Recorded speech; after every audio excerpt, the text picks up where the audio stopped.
Assalamualaikum warahmatullahi wabarakatuh. Saya Sutfiarti dengan NIM C1C119015. Di sini saya akan menjelaskan materi tentang pertumbuhan dan perkembangan makhluk hidup. Sebelum kita masuk di semua pertumbuhan dan perkembangan makhluk hidup, kita harus tahu apa itu perbedaan pertumbuhan dan perkembangan makhluk hidup pada manusia, hewan, dan tumbuhan. Di pertumbuhan dan perkembangan makhluk hidup pada manusia, sejak kamu lahir sampai kamu sudah besar sampai sekarang, itu akan banyak perubahan yang terjadi pada tubuh kita, yaitu tinggi dan berat badan kita, yang dimana itu sekarang berbeda dengan saat kamu masih kecil, masih di umur 5 tahun, dan baju kamu yang masih di umur berapa tahun yang lalu, itu pasti akan sekarang kekecilan dan kesempitan juga. Dan juga ada beberapa anggota badan kita itu mengalami perubahan. Hal ini terjadi karena setiap makhluk hidup, baik itu manusia, hewan, dan tumbuhan, akan mengalami pertumbuhan dan perkembangan. Tapi, kenapa sih ada dua kata? Ada dua kata tersebut, yaitu pertumbuhan dan perkembangan, memiliki makna yang sama.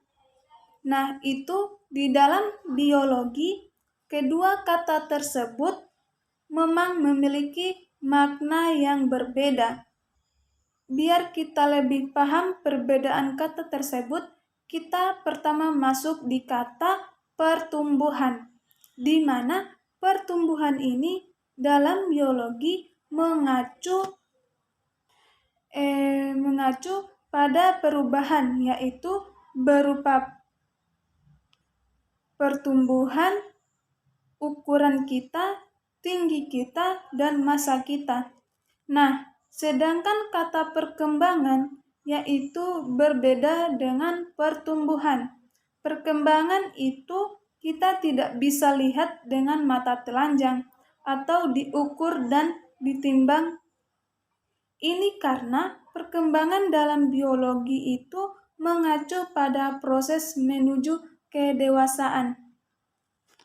Nah, di dalam pertumbuhan dan perkembangan kehidupan makhluk hidup, ada yang dipengaruhi dua faktor, yaitu faktor internal dan faktor eksternal. Pertama, kita bahas dulu faktor internal, di mana faktor ini sesuai dengan namanya, faktor internal.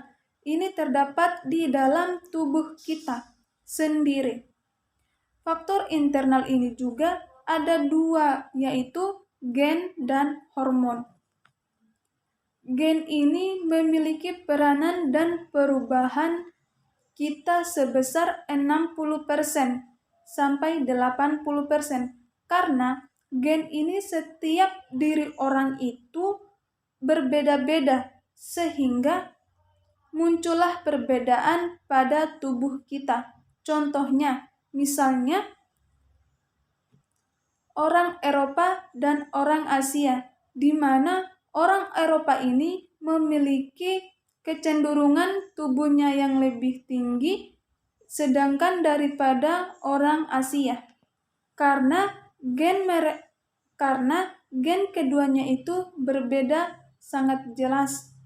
Nah, sedangkan faktor eksternal itu yang berpengaruh pada pertumbuhan dan perkembangan kita, yaitu makanan yang kita konsumsi setiap hari. Makanan di saat kita masih kecil dulu, orang tua kita itu selalu berupaya daya memberikan makanan yang seimbang agar kita bisa tumbuh dan berkembang dengan maksimal. Itu saja yang saya bisa paparkan dari materi pertumbuhan dan perkembangan makhluk hidup. Sekian dan terima kasih.